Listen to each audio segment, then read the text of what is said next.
There was a moment recently when something should have stopped the world. Information that had been denied, mocked, and buried for years was finally acknowledged in public view. Not as rumor, not as theory, but as documented fact. It wasn't minor. It wasn't abstract. It wasn't harmless. It pointed to systemic abuse, protected violence, and moral collapse at the highest levels of power. And I waited, not for hysteria, not for spectacle, for recognition, for some visible sign that people were actually grasping what it meant, that children had been harmed, that institutions had protected it, that lies had been maintained for decades, that reality itself had been violated. Instead, nothing happened. Airports stayed full. Coffee lines stayed long. Traffic moved as usual. People kept walking. And that silence was more disturbing than any scandal. Because it wasn't indifference.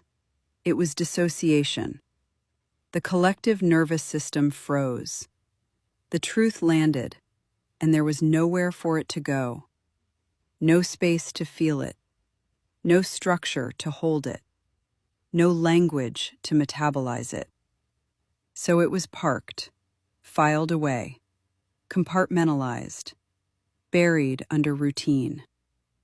I watched people acknowledge it intellectually, and then immediately return to their lives, as if knowing and feeling had been surgically separated. I recognized that pattern. It's what happens when a system has been overwhelmed for too long.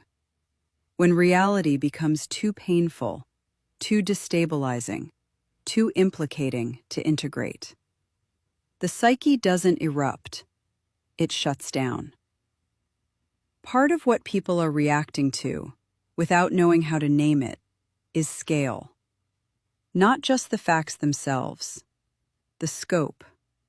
The realization that what's being exposed isn't isolated, isn't accidental, isn't a few bad actors.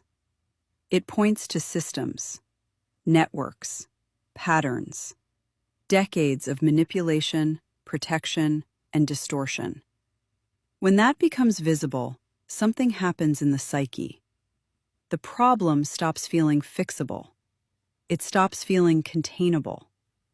It starts to feel total, like the ground beneath everyday life is compromised, like the rules people thought they were living under were never real, like consent was manufactured, like narratives were engineered, like trust was monetized. That realization is destabilizing. It doesn't produce immediate action. It produces paralysis. Because when something feels that vast, the nervous system asks a brutal question. Where do I go from here? Most people don't have an answer. So the body chooses the only option that feels survivable. It goes still. It keeps going to work. It keeps paying bills. It keeps scrolling. It keeps functioning. Not because everything is fine, because stopping feels impossible. What's being exposed right now isn't just a scandal. It isn't one bad person. It isn't one broken system. It isn't an isolated crime. It points to patterns of abuse, protection, and deception that stretch across institutions, industries, and decades. That realization is heavy. Because once you see it, you can't unsee it. You can't go back to believing that everything is basically working, that safeguards are in place, that someone up there is making sure things don't go too far. You start to understand that much of what we were taught to trust was never designed to protect the vulnerable. It was designed to protect itself. For most people, that recognition is overwhelming. It doesn't feel like information. It feels like the ground giving way. It raises questions with no easy answers. Who can be trusted? What is real? Where is accountability? How long has this been going on? And underneath all of it, what do I do with this? Most people don't have a framework for that. They were never taught how to metabolize moral collapse, how to sit with grief, rage, and disillusionment without shutting down. So the body does what it knows how to do. It freezes. It keeps functioning. It keeps showing up. It keeps performing normalcy. Not because nothing matters, because everything suddenly feels too big to hold. This is the cost of numbness. When shock becomes chronic, conscience dulls. Not out of cruelty, out of self-protection. Empathy retreats. Attention fragments. Moral clarity blurs. People stop asking hard questions. Not because they don't care, because caring feels dangerous. Feeling too much now carries social, emotional, and psychological risk. So people learn to feel less. They learn to skim reality, to scroll past suffering, to normalize what should never be normal, to call survival strength and dissociation resilience.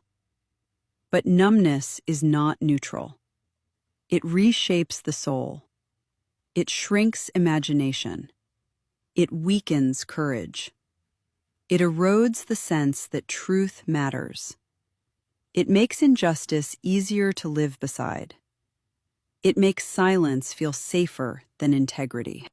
And yet, something else is happening too. Quietly, beneath the noise. Some people are not numbing out. They're not raging either. They're staying present. They're letting themselves feel the weight of what they're seeing.